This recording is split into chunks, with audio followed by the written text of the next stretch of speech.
बिल्कुल, आपने जो कहा सनातन की बात, कर्नाटक हमें याद है, मोदी जी ने बजरंगबली की बात कही थी। सनातन से बहुत आगे, बजरंगबली ने शायद उन्हीं के खिलाफ जो है माहौल बना दिया। सुनील जी, मैं आपके पास आऊँगा। अब हमें कोई कार्ड चलता नहीं दिख रहा कहीं से। ये तरह-तरह के जो कार्ड चलते हैं, ये तो नहीं चल रहा। जी। धन्यवाद अमरीश जी। कर्नाटक के चुनाव में सनातन नहीं आया था, लेकिन जब घोसी का चुनाव हो रहा था तो सनातन चरम पे था। डुमरी का जब चुनाव हो रहा था तो सनातन चरम पे था। पश्चिम बंगाल का जब उपचुनाव चल रहा था वो जलपाईगुड़ी के इलाके में, तो सनातन चरम पे था। और इन तीनों जगह जनता ने भारतीय जनता पार्टी को खारिज कर दिया। डुमरी में जो पोलराइजेशन की कोशिश की गई थी एआईएमआईएम के माध्यम से, एआईएमआईएम को लोगों ने खारिज कर दिया डुमरी में। जबकि बिहार के सीमांचल में क्या असर पिछले लोक विधानसभा के चुनाव के दौरान था, ये आपको दिखाई पड़ा था। राजस्थान की स्थिति है कि राजस्थान में मतलब मैं तभी तक नहीं समझ पाया कि लीडरशिप की क्राइसिस से क्यों गुजरने लगी भारतीय जनता पार्टी, जबकि उसके पास एक मजबूत नेता पहले से था। विजय राजे सिंधिया, वसुंधरा राजे सिंधिया, जो मोदी जी की गैर मौजूदगी में, माने भारतीय जनता पार्टी के मुख्य धारा की राजनीति में जब मोदी जी नहीं थे, तो उन्होंने भैरव सिंह शेखावत जैसे प्रतापी नेता से भारतीय जनता पार्टी में अपने जगह स्थापित की और पूर्ण बहुमत की सरकार बनाई। जबकि भैरव सिंह शेखावत साहब भी एक करिश्मा नहीं कर पाए थे और कोई बड़ा नेतृत्व नहीं था बीजेपी के पास उस समय भी। बावजूद इसका आज की स्थिति है कि आप उनको किनारे किए हुए हैं, उनका नाम तक नहीं लेना चाहते। सार्वजनिक रूप से जो लोगों को दिखाई पड़ता है एक अपमानजनक व्यवहार करते हैं आप, मतलब लोगों को जो उनके समर्थक है उनको लगता है कि क्या हो रहा है। और अगर भारतीय जनता पार्टी के बीच में एक निराशा की स्थिति का आकलन ये कर सकते हैं आप कि आखिर कौन से कारण है कि रात भर बैठ कर क्या बैठक कर रहे हैं।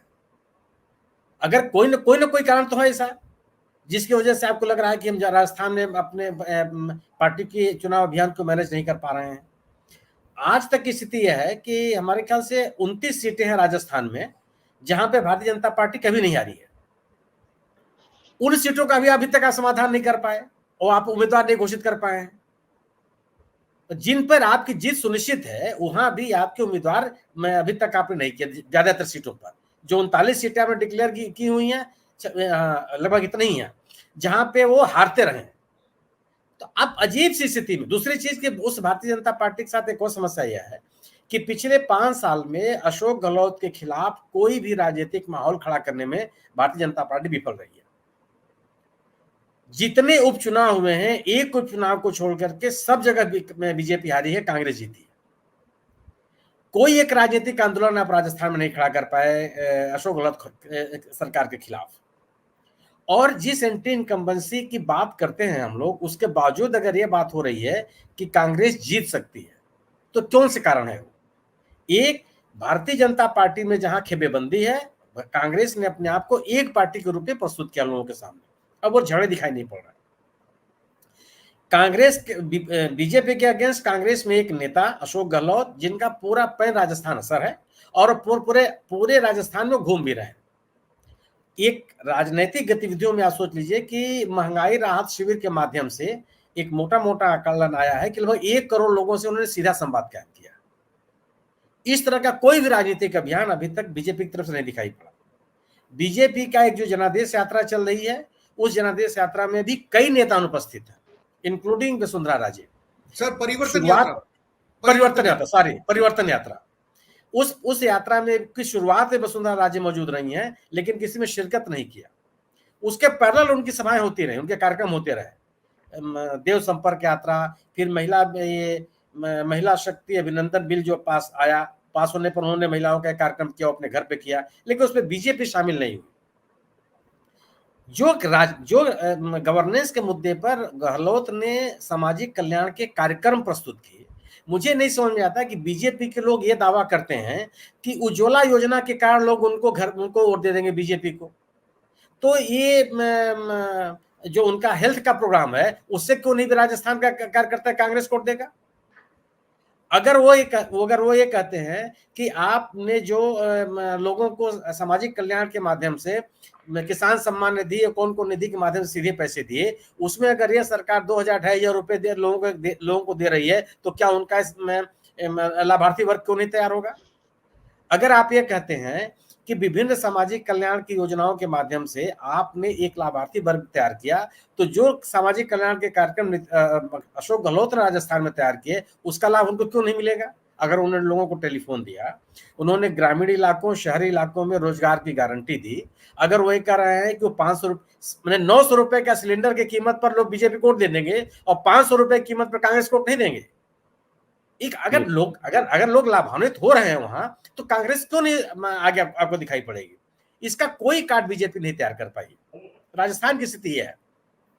अगर आप मध्य प्रदेश में आएंगे, तो मध्य प्रदेश में अगर आप बात कीजिए, तो मैं मानता हूं कि 2003 का इलेक्शन उमा भारती का इलेक्शन था।